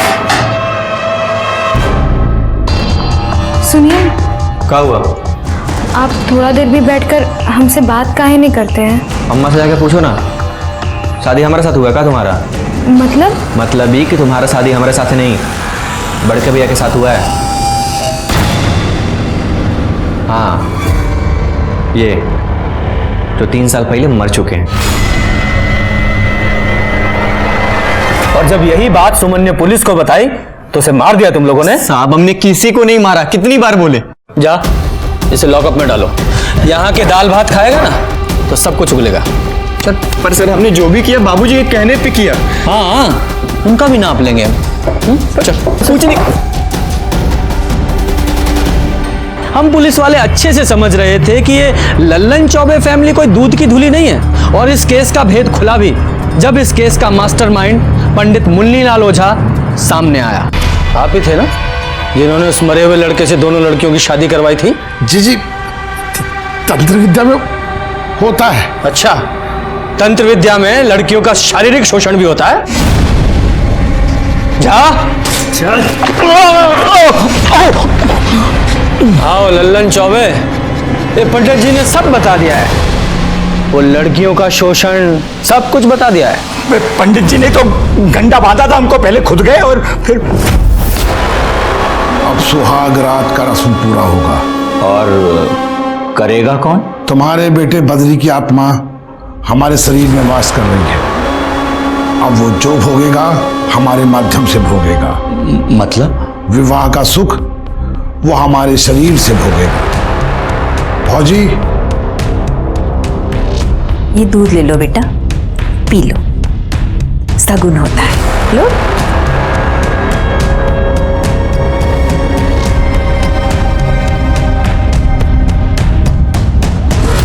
बस नहीं, पूरा पी लो बेटा, सगुन होता है ना, पूरा पी लो।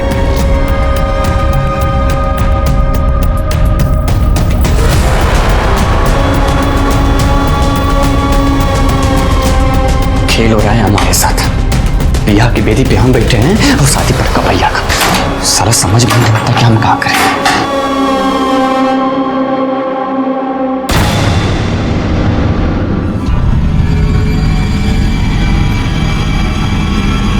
अब आप लोग बाहर जाइए।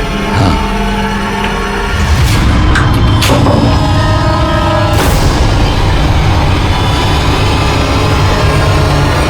तुलीन अब बद्री युक्त हो गई है। अब जो भी इसको पहनेगा बद्री उसके माध्यम से सुख प्राप्त करेगा।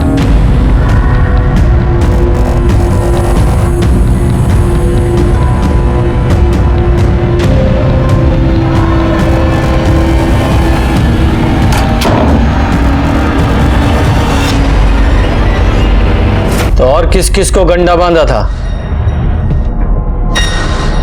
यादव जी, जरा बुलवाइए इनसे। नहीं बोलोगे?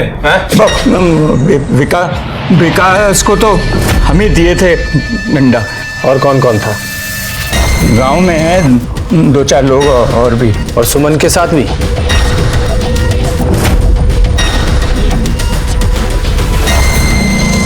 आज रात के बाद ये गंडा मैं तुमको दे दूंगा।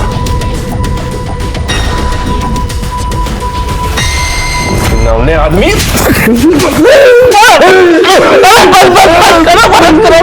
हत्या भी कबूल कर लीजिए पंडित जी, वरना बहुत पिटाई करेंगे।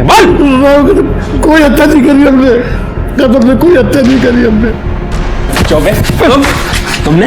नहीं साहब, हत्या बिल्कुल नहीं, हत्या नहीं किया। मरे हुए बच्चे की सौगंध खा रहे। जो कुछ किया था सब बक दिया ना आपके सामने, पर हत्या नहीं की साहब, बिल्कुल नहीं की।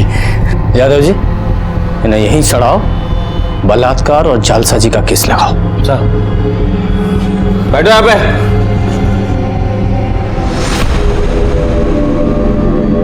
सर, कुल्हाड़ी का फॉरेंसिक रिपोर्ट आ गया है, किसी का भी फिंगरप्रिंट नहीं है।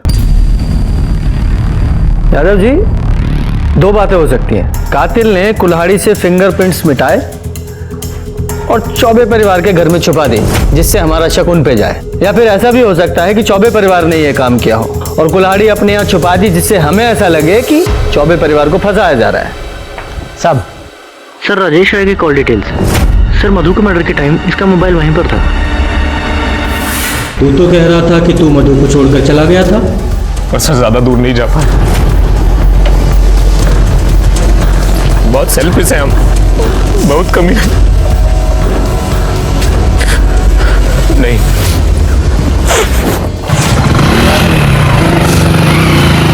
कितनी देर बाद वापस आए? सब 5 मिनट में आया तो मधु मधु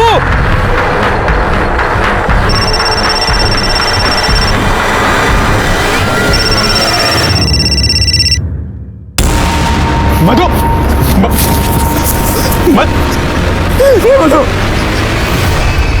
मधु ये क्या? हमसे बात करो मधु, ये क्या? सर ये सब हमारे चलते हुआ सब। अगर मैं उसको छोड़ के नहीं जाता तो सर शायद जिंदा होती वो आज। उसके बाद क्या हुआ? देख, अभी तू बरी नहीं हुआ है, अभी मौका है, सब बता दे वरना लंबा फंसेगा। सर हम बहुत डर गए थे साहब, तो सर हम अपने दोस्तों को फोन किए। कौन दोस्त? सुनील और भगत यादव। सुनील और भगत, जा। सब उन दोनों को हमारे अफेयर के बारे में मालूम था, इसलिए फोन किया सर। ये क्या हो गया बे? मर गई। अभी हुआ कैसे? हम कुछ नहीं किए, हम तो उससे मिलने आए थे। तूने किया नहीं है ना, फिर भी तू फंस जाएगा। हाँ कैसे? अब देख, तूने कोलकाता का टिकट लिया था ना, फोन भी तेरा इधर ही है। तो सीरियल नहीं देखता है क्या? अरे पुलिस लोग ट्रेस कर लेते हैं, समझा? सीधा पकड़ के लेके चले जाएंगे। पर हम कुछ नहीं किए। कुछ तो करना पड़ेगा। एक काम कर सकते हैं, सबूत मिटाओ। कैसे? मेरे पास एक तरकीब है।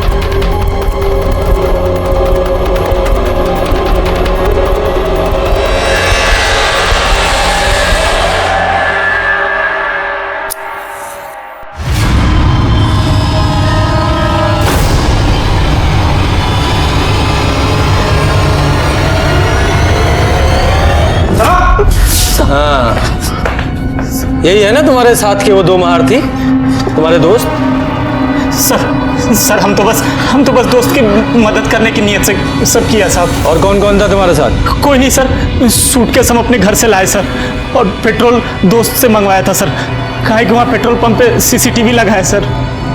टीवी सीरियल बहुत देखते हो ना तुम लोग, अब असली थाना देखो। अच्छा, टीवी सीरियल में ये एविडेंस मिटाने का मतलब नहीं बताते कि इसका नतीजा क्या होता है? सर हम लोगों ने मधु को नहीं मारा सर, नहीं मारा सर, हमने मधु। एविडेंस मिटाए तुम लोगों ने और वो अपराध है। क्या प्रूफ है तुम लोगों के पास कि तुम लोगों ने मर्डर नहीं किया? ये तो साबित होना बाकी है अभी। सर इन तीनों की बातों से तो बिल्कुल पता नहीं चला है कि आखिर मधु का मर्डर किसने किया। अरे हमको तो इन तीनों के बयान पे ही विश्वास नहीं है। अरे 5 मिनट के अंदर कैसे कोई किसी को मार के जा सकता है? बहुत मुश्किल है सर। साहब, ये सुमन का पोस्टमार्टम रिपोर्ट। हाँ ठीक है। स्पाइनल कॉर्ड टूटा हुआ है, गहरा जख्म है। यादव जी, ये मधु की पोस्टमार्टम रिपोर्ट निकाल लीजिए। लीजिए सर, ये देखिए। ठीक वैसा ही गहरा जख्म का साइज भी 5 से 5.5 इंच के बीच। यादव जी, ये तो कंफर्म है कि दोनों लड़कियों को एक ही आदमी ने मारा है। क्या कर रही है पुलिस? हाँ, हमारे बेटे के हत्यारे को अब तक क्यों नहीं पकड़ा? कौन शोर मचा रहा है? देखो सर, हम ऊपर तक जाएंगे, मीडिया को बुलाएंगे, हम छोड़ेंगे नहीं किसी को। देखना क्या हुआ है? क्या हुआ? क्या हुआ हमारे बेटे के केस का? हाँ, कहाँ है हत्यारे लोग? फांसी पे चढ़ा दीजिए उन चौबे और उसके परिवार वालों को। हत्यारे कहीं के पापी लोग हैं वो लोग। छोड़ना नहीं किसी को, हम कह रहे हैं आपको। अरे तुम यहाँ क्या कर रहे हो? अरे पुलिस अपना काम करे। चलो चलो घर चलते हैं। माफ कीजिएगा साहब, क्या है ना कि बेटी के कारण थोड़ा सा परेशान है। चलो पुलिस अपना काम करेगी। हमारे बेटे के हत्यारे को छोड़ना नहीं। हाँ, पता चल जाएगा। हम किसी को नहीं छोड़ेंगे हमारे बेटे के हत्यारे को।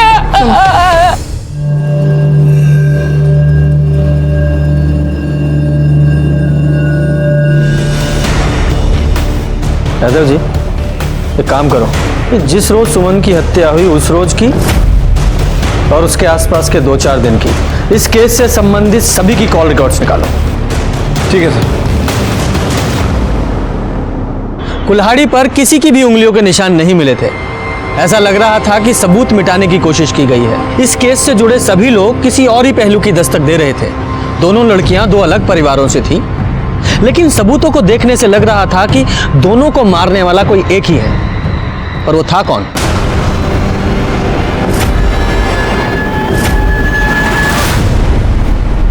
शाह साहब, आप लोगों से कितनी बार कहा है ये ग्लास हमेशा पानी से भरा होना चाहिए। अगर आप लोगों से नहीं होता है, एक जग ला के रख दो, मैं खुद ही भर लिया करूंगा। हाँ, जाइए। सर, सभी के फोन रिकॉर्ड चेक किए हैं, लेकिन किसी के फोन रिकॉर्ड्स में कुछ मिला नहीं है। लेकिन सर, ये प्रकाश के फोन रिकॉर्ड्स में कुछ अजीब दिख रहा है। क्या अजीब है इसमें? सर, वो जिस दिन सुमन का मर्डर हुआ उसी दिन उसी समय तकरीबन 9:15 पर ये प्रकाश के फोन पर इन 6 अलग अलग नंबरों से फोन आया था। हाँ, तो उसकी ट्रैवल एजेंसी है तो फोन तो आएंगे ही। सर, फोन तो आएंगे, लेकिन इन 6 नंबरों में से किसी ने भी प्रकाश से 6 से 7 सेकंड से ज्यादा बात नहीं की है। मतलब प्रकाश को फोन किया, प्रकाश ने हाय हेलो की और फोन रख दिया। अजीब है सर। हाँ, अजीब तो है। यादव जी, पता करो ये लोग कौन हैं जिन्होंने प्रकाश को कॉल किया और क्यों। उनकी वाइफ उठाई थी फोन, बोले नहा रहे हैं। उनकी वाइफ बोली बीमार हैं, बाद में कीजिएगा। मिसेज मिश्रा से बात हुआ, उस टाइम वो सो रहे थे। मिश्रा जी फोन पे अबे नहीं किए, पूजा पर बैठे थे, फोन वाई ना उठाया। ये बात कौन बोला आपको? और कौन? जिसने फोन उठाया, उनकी वाइफ।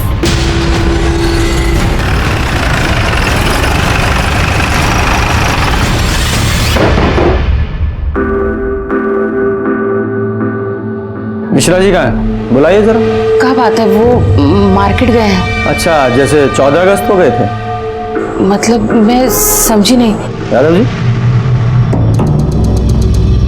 ये देखिए, ये आपके पति के कॉल रिकॉर्ड्स की डिटेल है।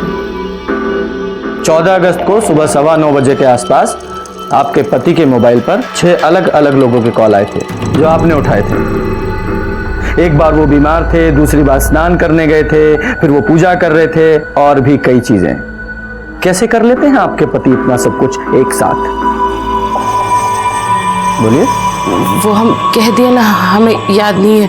अच्छा, तो आपको याद नहीं है तो थाना ले चलते हैं आपको, तब याद आ जाएगा। संगीता, बैठाओ ना जीप में। चलिए, आइए। नहीं, छोड़िए। अरे चलिए। हमने कुछ नहीं किया। हम क्या? हम बताते हैं। हम बोले थे इनको ये सब मत करो। अरे कहाँ जा रही हो? से मिलने जा रहे हैं हम। रुक।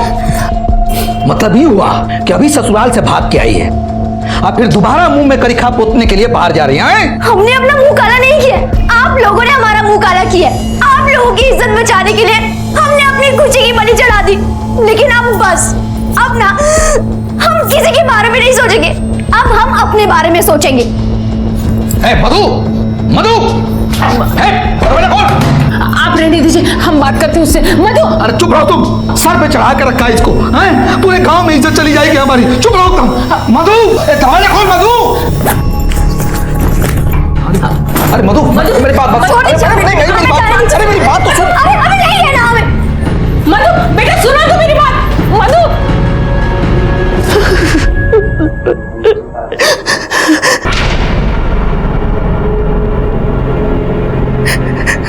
क्या हो गया सर? क्या हुआ?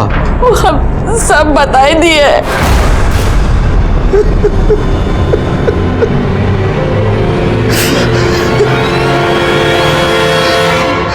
सर हम उस दिन मधु के पीछे गए थे और राजेश, तुम लौट जाओ। राजेश!